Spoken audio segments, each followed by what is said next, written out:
Pickle, let's go to the hotline, and let's talk to the new head coach of the Bryan Vikings. We're joined by Coach Ricky Tullos. Coach, how are you? How you doing, Greg? Good to hear from you guys. It's good to hear from you. Do I have this right? Are you moving today? We are. I'm actually driving as we speak. Got a U-Haul in front of us and ready to get everything situated. So we're in an interesting spot here because on one hand, you're moving to a job that I think that you're pretty excited about, but on the other hand, moving sucks. And so how do you balance that, those two things, which very exciting, the new gig there at Bryan, and the fact that you're moving, which is objectively terrible? That's right. No, you're right on. We're super pumped about the journey and the move to Bryan. Just really fired up. And again, we get through today and tomorrow, we'll be good. We'll be good to go. Let me ask you a little bit about this move, because you had a pretty good gig, a pretty good thing going there at Pearland. Yep. It's a great job down there. It would have to be a pretty special position to be able to leave there to go take over this program. Bryan, what was it about this job there at Bryan that drew you to it, that has you excited to take it? Yeah, I think at the end of the day, and you're right on, George Ranch was really awesome. Pearland was really awesome, really did a lot of great things at both places. But I tell you, the opportunity for Bryan, I think it starts with the tradition that goes way back to the 90s. They've always had a rich tradition there. Like I said, it's been there a while. I remember in 15, our third round opponent was Bryan on our way to a state championship, and they actually had us down at halftime. And we were fortunate to come back and get the victory. But I walked off the field that night, and I thought, one, they're very talented. I really felt they played really hard. And I thought that night, I said, man, that place is got some potential there. I think the opportunity is very, very high. And I always felt that way. And then every time me and my wife and my family are up in the College Station, Bryan area, whether it's watching an A&M game or just the Lone Star Clinic, we always have a great time and enjoy the people we meet. So when the opportunity arose, I just think you put the opportunity, the tradition, the quality of living, all those things into one place, and I think that's Bryan, that's the Vikings, and it was too good to pass up, and we're like I said, super excited about the getting in there and getting trying to get that thing going. Yeah, one of the things you mentioned, tradition. This is a program that has had some pretty prominent coaches come through. I mean, you're taking over for a guy in Ross Rogers, who's the 27th winningest coach in Texas high school football history. There's another guy who's got his name on the stadium there in Merrill Green. Yeah. So from your perspective as a guy, I know you view the big picture of Texas high school football. How special is it for you to be taking over a program that does have those types of namesakes in their history?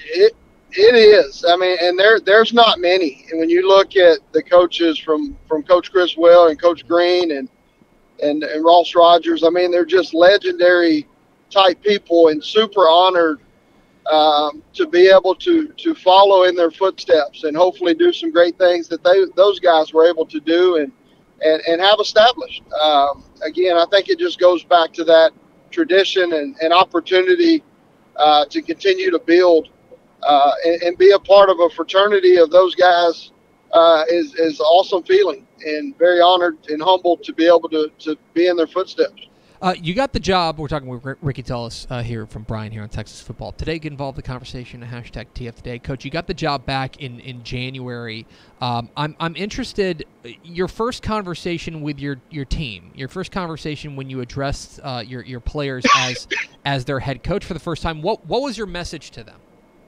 Well, I think it's kind of my philosophy of love and discipline our kids, and I told them from day one, I'm gonna love you just and discipline you, and try to make ourselves become better people 10 years from now. And I firmly believe, and that's kind of the formula. You get to be yourself, just as a father of my own too, and I get to go be myself with our kids, and that's genuinely love them, care about them, and also be able to help guide them and make good decisions. And I really believe when you do that, winning and losing takes care of itself. And we're going to run a program and try to do things right, and learn a little football along the way. And it's been a good formula for us, but I don't know another way to do it other than being myself and loving kids like no tomorrow. I want to ask you a little bit about the roster that you're inheriting. This is a team you're going to bring back, 7 starters from on the offensive side, 4 on the defensive side. When you take a look overall at what you're inheriting, this group of kids that you're inheriting, what has you excited about this roster makeup? Yeah, I tell you, the length. When I first met our kids, I thought we had very good length. They were tall.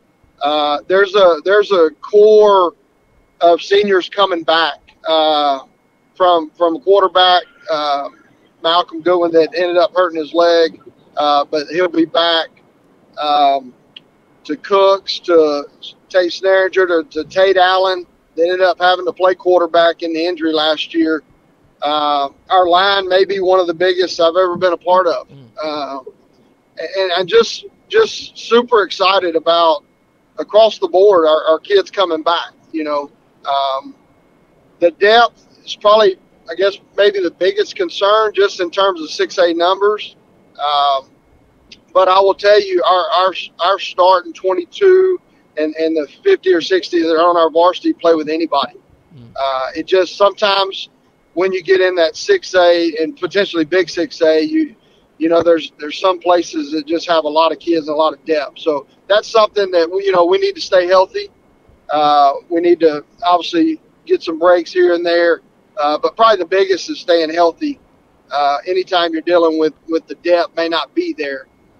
But I mean, our start in 22, I feel like play with anybody, and super excited about that group. And they've been awesome. The six weeks I've been there, they work hard, and they're super excited. You can feel the energy in the community and the town and the school. And I think everybody's ready to watch the Vikings on Friday nights. Something that may have flown under people's radar is you're filling out a staff there at Bryan, and one of the guys you brought in is Michael Waldy, who of course is the former head coach there at Gonzales. He had to swim through Luling, Dangerfield, a few other places. This is what was it about Coach Waldy that made you want to bring him on? What does he bring to your staff?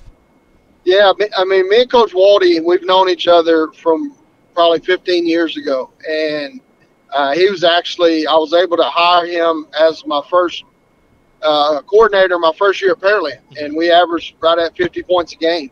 And then I lost him to Gonzales. He had an opportunity there to go be the head coach, and so this is the second time we get to be back together. But man, he's a great friend of mine. His family's awesome, and what a loyal, trustworthy person to be able to bring in. And the knowledge is next to none when it comes to offense. He's an offensive mastermind. It's proven, and man, we're super excited to have him come in and run a fast-paced offense and a lot of fun for our kids.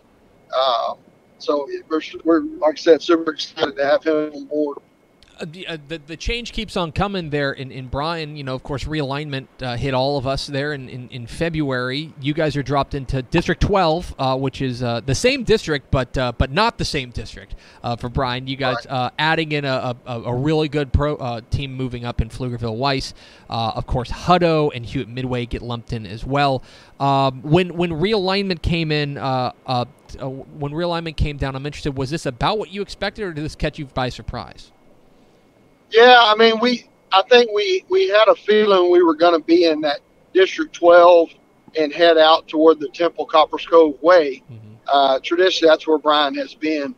And then, like you said, what made it unique was adding Midway, adding Weiss. So not only do you head that direction, but then you kind of hang to the left, and then you hang to the right, and you keep going, you get in Coppers. So it's a unique one. It's a very good one. I will say that. And I think week in and week out, you got to be ready to play. There's a lot of fine coaches in that district, and they're going to have their kids ready to play. So it's going to be a good one. But it's it's where we thought we would be, just with the addition of 2 or 3 that were added in. Finally, Coach, this is we love Coach Rogers and what he was able to do there at Bryan. Obviously, a legend. Yes, sir. But now we need something from you as the head coach there in Bryan. We actually spent a decent amount of time in Bryan. There for the Lone Star Clinic, of course, State 7-on-7 down there. Yep. Are you prepared to be the official food scout of Dave Campbell's Texas football there in that part of the world? Are you prepared to take on this responsibility? Greg, I feel certain that I'm the guy for that.